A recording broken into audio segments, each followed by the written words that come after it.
Guys, happy Thursday. Today wala tayong part-time. Si Vanessa ano pa siya sa ano niya. So, ako naman is walang trabaho. Mamaya pa ako magtatrabaho sa Starbucks. So, ngayon guys. 10 po.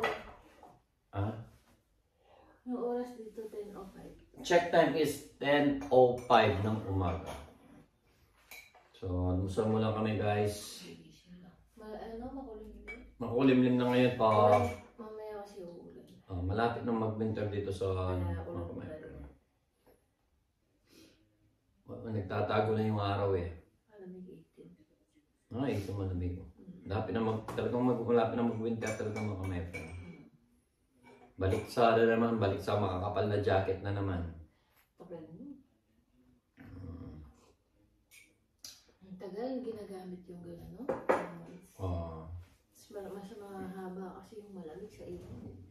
Tsaka bukas 40 days na ni Tatang Oscar. Kaya yung maaga rin kaming, hindi naman na total maaga na napapay tulog namin kasi wala naman akong trabaho.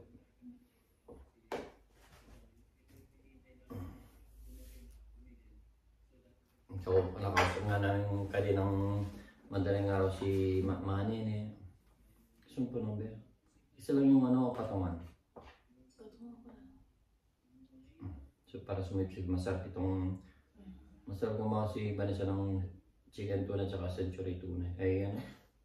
Tuna sandwich. Tuna sandwich at saka chicken sandwich.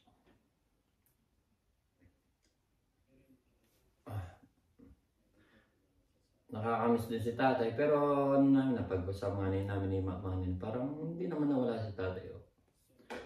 Diyan pa rin siya. Diyan lang siya. So almusal na tayo mga my friend. 40 days na siya. 40 days na bukas.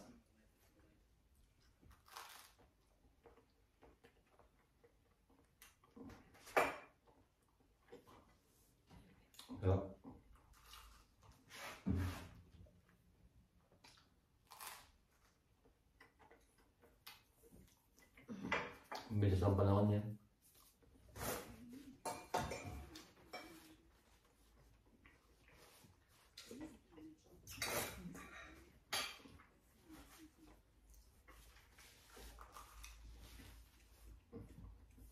So, nakakamiss din sa Tatang Oscar.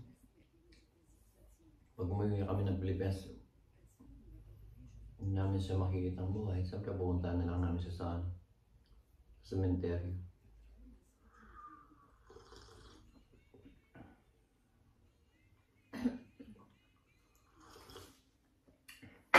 Mamaya, i-vlog namin, i-video din namin binigay nila Christian at saka ni Lashin. Kami Yoales, La Rosa. Binigay nila, dumating na kasi sila dito sa Germany. Nakailang din sila niya? 2 months o 6 weeks? Haba lang yun. 4 years naman kasi sila hindi nakauwi.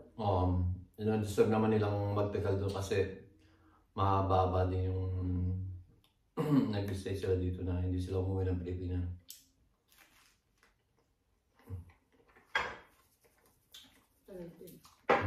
Nung taga na kahit na mga pala pwede yun.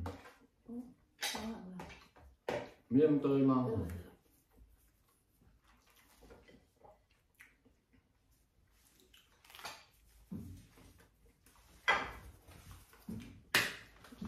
So, ganito muna mga kabayan. Mamaya, iyan na namin binigyan na ng mag-asawa. Ipe-flex na. Ipe-flex namin. Pasasalamat. So, mamaya lang. Kita sa tayo mga kabayan.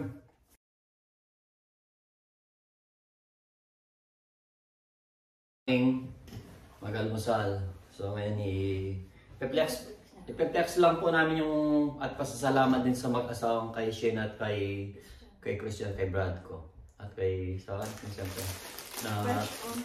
Fresh from Pinas siyempre. Like ito, for example, ito is banana chips. For example, namimiss natin ito mga kamayapan. banana chips. Okay? At salamat din, may Argentina meatloaf. Ito yung mga binigay nila mga kamay friend. Argentina corned beef. Sana naman Argentina. Bigyan niyo si my friend, si Brad ko. Century tuna.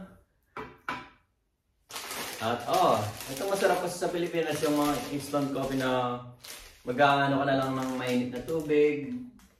Saya nga nakalimutan ko magdala ng ganito sa ano yan. Sila yung coffee ko brown. Ito, tsaka yung coffee ko brown yun ang masarap. Tsaka yung grape taste. Thank you so much Brad, Christian at tsaka kay Shane. Thank you so much. Masarap tong kape mo. Muhi nga ako, hindi ako nakapagdala ng ganito eh. Nakalimutan ko. Thank you so much. Pansit canton. Lucky Me. Lucky Me Pancit Canton. Lucky Me Pancit Canton. Thank you so much. At yung Pancit Canton with calamansi. Masarap talaga yung Pancit Canton. Lalo na, kahit dito nung nasa open back pa ako, isang Pancit Canton lang, pag wala akong time magluto, lalagyan ko lang yung kanin ko ng toyo, then luluto ko ng Pancit Canton din yung ulam na. At marami rin salamat sa napakaraming dami namimiss natin to mga galing sa ibang bansa. Ano ba tawag daw, Be? Ano ba yan? Emas? Yema? Oo. Ang sarap to.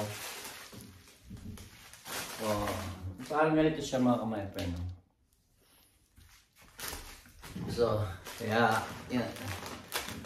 Thank you so much Brad, Christian, at saka kay Shane. Thank you so much guys, yeah. So, gusto lang namin pasalamat mag-asawa dahil gusto na nang buksan ni Vanessa ito. Nanggigigil na nga yan. Tingnan mo, lululawin na nga siya eh. Dami yan. Dami yan. Masarap talaga yung Pancit Canton na pag madalang ka lang kumakain. Thank you so much, Shane, Christian. Sa mga blessing. Para sa amin is blessing to. Siyempre, like ito, ilang beses mo nakakain ito. Diba? Ito sa gusto ko rin itong instant coffee. Nakalimutan akong magdala eh.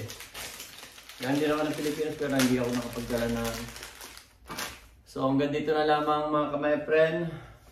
Berna. Nakakamiss yung Pasko sa Pilipinas. Iba talaga yung Pasko sa Pilipinas. Di namin alam kung ano yung plano namin. Itong Pasko na to or New Year. Pero ang alam namin, dapat maging masaya yung Pasko at New Year na magkasawa.